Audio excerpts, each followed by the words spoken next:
Antes del Génesis. ¿Qué existía antes del principio? Probablemente te han dicho que la historia comienza con en el principio. Pero ¿qué pasa si ese no es el comienzo real? Mucho antes de que la primera línea del Génesis resonara en la historia de la humanidad, antes de que existieran el tiempo, el espacio o la materia, algo mucho más antiguo, ya se estaba desarrollando. Mientras las escrituras susurran pistas, los escritos antiguos proclaman, y los eruditos aún lidian con las implicaciones. Hoy nos adentramos en un reino que precede a la creación, una realidad que podría cambiar todo lo que creías saber sobre los orígenes de la existencia. ¿Listo para aventurarte en lo desconocido? Suscríbete y prepárate para explorar las profundidades cósmicas que la mayoría de los lectores pasan por alto. Génesis no es la primera palabra. El comienzo de la Biblia, Génesis 1:1, afirma célebremente, en el principio, creó Dios los cielos y la tierra. Es un símbolo, una declaración fundamental que introduce el acto divino de la creación. Para muchos, esto marca el inicio absoluto, un vacío sin forma y un mandato de Dios. Hágase la luz. Pero esa línea plantea una pregunta profunda. ¿Qué había antes de ese momento? El texto no nos da una respuesta clara. ¿Fue silencio? ¿Hubo energía pura? ¿O quizás algo completamente ajeno al pensamiento humano? Este periodo precreación ha suscitado siglos de debate. Si bien Génesis 1:1 se considera a menudo el comienzo definitivo, indicios dispersos en las escrituras y en fuentes antiguas externas sugieren que algo ya estaba en marcha. Este espacio turbio anterior al tiempo ha sido denominado por los eruditos como el estado precreación. Y aunque la Biblia no lo profundiza en detalle, deja atrás de sí un rastro de migas de pan, pistas ocultas en lenguaje poético, metáforas antiguas y ecos interculturales que podemos seguir, mitos antiguos y un texto radical. Para comprender el Génesis en contexto, primero debemos adentrarnos en el mundo antiguo. En regiones como Mesopotamia, Egipto y Canaán, los mitos de la creación a menudo comenzaban no con orden, sino con desorden. El caos era la norma. Tomemos como ejemplo el Enuma Elish babilónico, una epopeya mítica en la que el dios Marduk derrota a la caótica diosa del mar Tiamat para dar origen al cosmos. Estas historias presentan batallas divinas, aguas turbulentas y la dominación de fuerzas primigenias antes de que pudiera existir la realidad estructurada. En este contexto, Génesis se lee como una revolución. No presenta muchos dioses, sino un creador soberano. En lugar de guerra, hay mando. En lugar de lucha, hay intención. Y, sin embargo, Génesis 1:2 nos alerta. Y la tierra estaba desordenada y vacía, y las tinieblas estaban sobre la faz del abismo, y el Espíritu de Dios se movía sobre las aguas. Sin forma, vacío, oscuridad, aguas. ¿De dónde provienen estos elementos? Existían antes del primer día de la creación. Las palabras hebreas utilizadas, tohu vabohu, conllevan connotaciones de potencial caótico.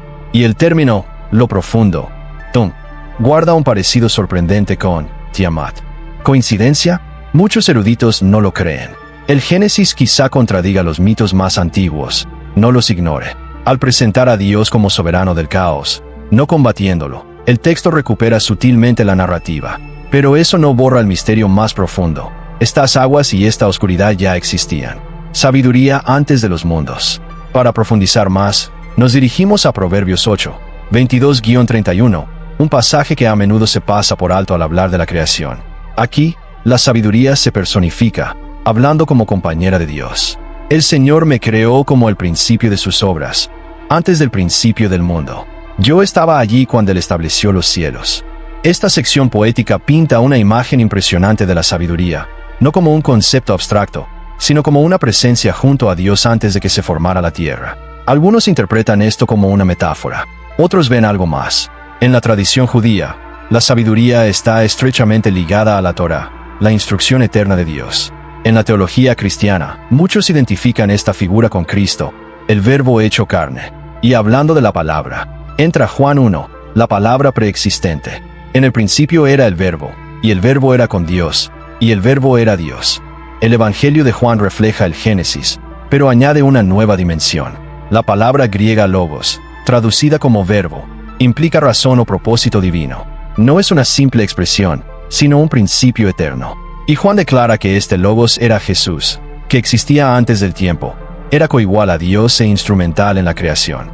De repente, no estamos hablando solo de un creador solitario, sino de una comunidad trina, Padre, Hijo y Espíritu en perfecta armonía antes de que existiera cualquier otra cosa.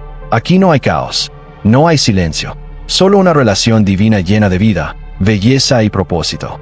Más allá del canon, textos ocultos y seres celestiales. Para explorar más a fondo lo que pudo haber existido antes de que el mundo comenzara, podemos recurrir a antiguos textos judíos no incluidos en el canon bíblico. Tomemos como ejemplo el libro de Enoch, una obra apocalíptica del periodo del Segundo Templo, mencionada en el libro de Judas del Nuevo Testamento. Describe un reino celestial rebosante de seres angelicales, guardianes celestiales y consejos divinos, todo ello operando antes del inicio de la narrativa humana. Los rollos del Mar Muerto contienen indicios similares. Un texto, conocido como el rollo de la guerra, describe un plan de batalla cósmico que involucra ejércitos angelicales, anterior a la creación humana. ¿Eran estos escritos teología imaginativa o reminiscencias de verdades más profundas? Algunos teólogos los aceptan como simbólicos. Otros sugieren que preservan tradiciones antiguas que la Biblia evoca discretamente. Reexaminemos los textos clave. Para comprender plenamente esta realidad pre-Génesis, revisemos los versículos críticos con nuevos ojos. Génesis 1:1-2. Algunos eruditos sostienen que el hebreo podría traducirse así: cuando Dios comenzó a crear los cielos y la tierra, lo que implica un proceso continuo en lugar de un único punto de partida. La descripción del versículo 2 sobre la falta de forma y el vacío ha generado debate durante siglos. Filón de Alejandría, siglo I después de Cristo, lo vio como materia informe que Dios pronto moldearía. Agustín creía que el texto era simbólico y que el tiempo mismo comenzó con la creación. Por lo tanto, hablar de antes podría carecer de sentido en términos humanos. Proverbios 8. La representación de la sabiduría como una fuerza preexistente sigue fascinando. Si bien las interpretaciones judías la conectan con la Torá, los eruditos cristianos suelen verla como precursora de Cristo. Curiosamente, esto coincide con las antiguas tradiciones orientales, donde el orden es personificado por deidades femeninas, lo que sugiere que Proverbios pudo haber afirmado y desafiado su entorno cultural. Juan 1. Juan es claro. El verbo, Jesús, no solo estaba presente, sino que era el mecanismo mediante el cual todo fue creado. No se trata de una existencia pasiva, es acción divina. El Logos no fue moldeado por la creación, sino que la moldeó. Job 38:4-7. Aquí, Dios desafía a Job con imágenes vívidas. ¿Dónde estabas tú cuando yo fundaba la tierra, cuando alababan todas las estrellas del alba y gritaban de alegría todos los hijos de Dios? ¿Quiénes son estos hijos de Dios? Probablemente seres angelicales, regocijándose mientras la creación se desarrolla. Su presencia sugiere una audiencia celestial, posiblemente participantes de un drama divino mucho antes de la llegada de la humanidad. Entonces, ¿por qué es importante? Esta exploración no es solo una trivialidad teológica, tiene profundas implicaciones. Si Dios existió como Padre, Hijo y Espíritu antes del tiempo, entonces la creación no surgió de la soledad ni de la necesidad, sino de un amor desbordante y una intencionalidad plena. Esto transforma nuestra perspectiva sobre nuestro lugar en el universo, no como una ocurrencia tardía, sino como parte de un plan divino que antecede al espacio y al tiempo.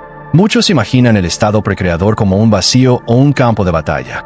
Esto se alinea más con el mito babilónico que con la teología bíblica. Las escrituras presentan a un Dios con control total, sin caos rival que él deba vencer, sin deidad competidora a la que vencer. Y, sin embargo, el misterio persiste. ¿Se convocaron concilios angelicales antes del cosmos? ¿Hubo una rebelión celestial antes de que Adán respirara? La Biblia deja estas preguntas abiertas, pero tradiciones y textos antiguos como Enoch mantienen viva la especulación. ¿Qué dice la eternidad pasada sobre la eternidad futura? En el cristianismo primitivo, los debates sobre la naturaleza de la creación fueron acalorados. Los gnósticos proponían que un demiurgo imperfecto creó el mundo material, una creencia firmemente rechazada por la Iglesia. Hoy, lo que está en juego es diferente. Se trata menos de ortodoxia y más de asombro. Cuando preguntamos qué hubo antes del principio, en realidad nos preguntamos, ¿qué clase de Dios creó todo esto? ¿Qué revela su naturaleza eterna sobre nuestro destino final? Si había alegría, relación y belleza antes del mundo, entonces tal vez la eternidad futura refleje la eternidad pasada. Reflexiones finales. La historia no comienza con Génesis 1:1. Ese versículo es una puerta. Tras él se esconde un misterio, la realidad divina antes del amanecer de los tiempos. Quizás sea la sabiduría danzando en la eternidad. Quizás sea la palabra que ya habla. Quizás sean ángeles observando con asombro. O quizás sea todo eso y más. Lo que sabemos es esto. Antes de que tu historia comenzara, Dios ya existía. Completo, glorioso, rebosante de propósito. ¿Cuál es tu opinión? ¿Los ángeles ya cantaban antes de que las estrellas se encendieran? ¿Este humo una pista del caos antiguo o un misterio poético? Comparte tu opinión en los comentarios. Me encantaría conocer tus teorías. Y si te fascinan estos rincones ocultos de las escrituras tanto como a nosotros, no olvides darle a me gusta, compartir y suscribirte. Esto es solo el principio. Hay mucho más por descubrir. Hasta la próxima. Sigan investigando, sigan preguntando y descubramos juntos la historia más profunda.